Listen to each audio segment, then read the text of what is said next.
बिस्मिल्लाहिर्रहमानिर्रहीम। अस्सलाम वालेकुम। आज मैं आप लोगों से शेयर करूंगी यूपी स्टाइल हरे मटर का निमोना।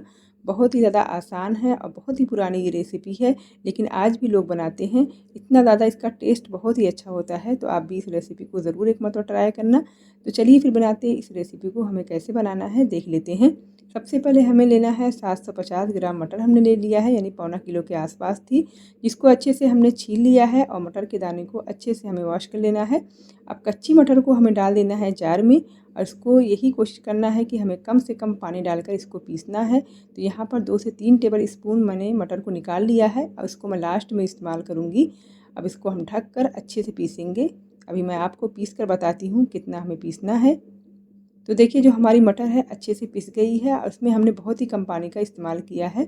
अब इसको हम साइड में रख देंगे। अब 2 मीडियम साइज़ के हमने आलू ले लिए थे, जिसको हमने स्लाइस में कट कर लिया है। तो यहाँ पर बहुत बड़े जो आलू के स्लाइस नहीं है, मीडियम में हमने रखा है।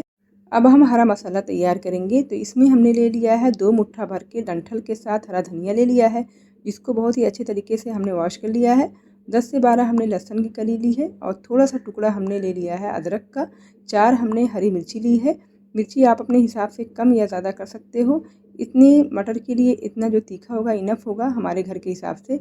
आप चाहे तो इसे कम कर सकते हो या ज़्यादा भी कर सकते हो।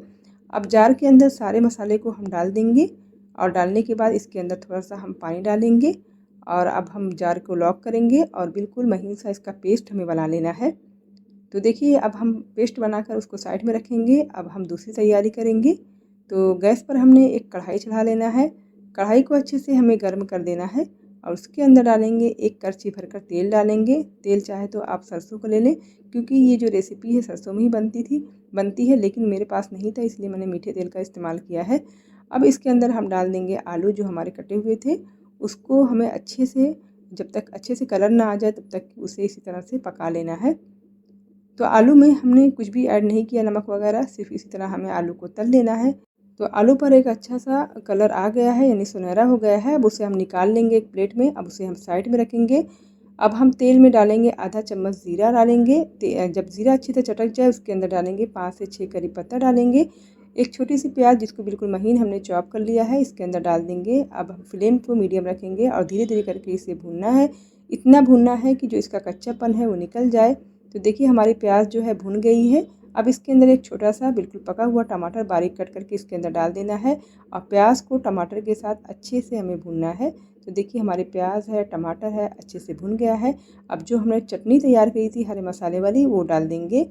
मसाले को प्याज और टमाटर के साथ अच्छे से भून लेना है और अच्छे से इतना भूनना है कि जो हमारी चटनी है अच्छे से भुन जाए।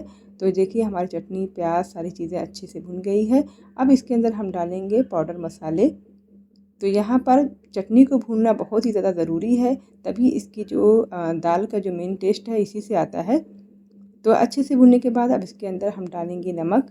नमक डालने के बाद इसके अंदर डालेंगे कश्मीरी मिर्च डालेंगे। आपके पास नहीं है तो आप तीखी मिर्ची भी डाल सकते हो, लेकिन कम करके डालिएगा।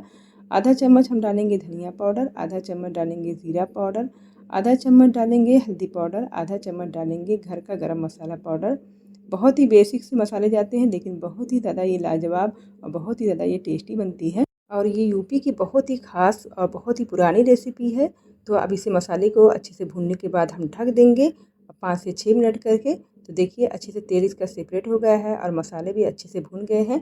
अब एक मरतबा हाई फ्लेम करके एक मरतबा मसाले को हम अच्छे से और भून लेंगे।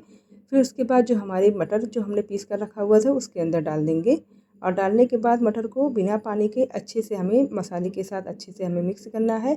और फ्लेम को अब हम हाई कर देंगे और बिल्कुल इसे 3 से 4 मिनट के लिए अच्छे से हमें भूनना है, जब तक कि जो मटर है हमारी अच्छे से पक ना जाए, क्योंकि कच्ची मटर है इसलिए इसे भूनने में थोड़ा टाइम लगेगा। तो देखिए अच्छे से मटर के साथ मसाले को हमने अच्छे से भून लिया है। अब इसके अंदर हम डालेंगे पानी। तो पानी हमें डालना है आधा गिलास मैं यहाँ पर डाल रही हूँ। आप अपने हिसाब से जितना आपको ग्रेवी पतली और गाढ़ी करना है उसी हिसाब से आप डाल लीजिएगा, क्योंकि अभी हम इसके अंदर आलू डालेंगे तो आलू को भी पकने में टाइम लगेगा, इसलिए हमने थोड़ा सा ज़्यादा ही पानी डाला है। अब इसके अंदर जो हमने मटर को बचा कर रखा था मटर को भी डाल देंगे। अब सारी चीज़ों को अच्छे से हम मिक्स करेंगे।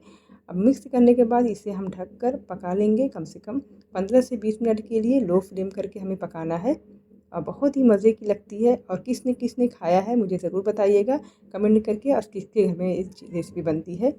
अब देखिए जो हमने मसाला था और जो सारी चीज़ें थी अच्छे से देखिए पक गई हैं। तेल बिल्कुल सेपरेट हो गया है और बहुत ही जायकेदार, आप इसे रोटी के साथ खाइएगा, बहुत ही अच्छी लगती है। तो देखिए अच्छे से सारी चीज़ें पक गई है और आलू भी हमारा देखिए अच्छे से गल गया है, मटर भी हमारी जो है अच्छे से गल गई है। तो अभी मैं आलू को चेक करके बता देती हूँ कि आलू हमारा कितना सॉफ्ट हो गया है।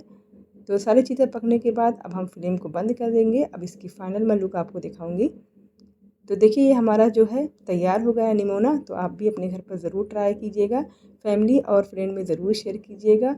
अगर बनाइएगा तो मुझे कमेंट करके ज़रूर बताइएगा। इंशाल्लाह फिर मैं हाज़िर होंगी एक नई रेसिपी के साथ। तब तक की दुआओं मुझे याद रखिएगा। अल्लाह हाफ़िज़।